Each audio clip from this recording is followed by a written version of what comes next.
Hi, to activate fast charging on your POCO X7 Pro, all we have to do is open settings and here find this battery tab. After that, go in charging options and here you should see wired charging mode, and by default here you'll see that it's set up for standard, but if you want to activate fast charging, then simply choose top speed.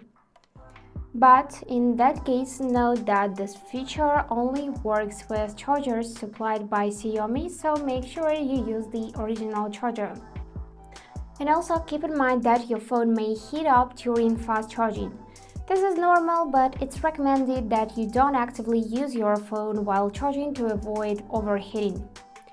And now, if you want to go back to normal charging, just tap here and choose standard.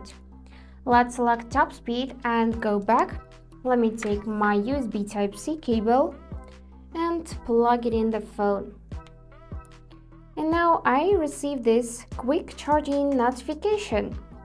So yep, that's it, how it works.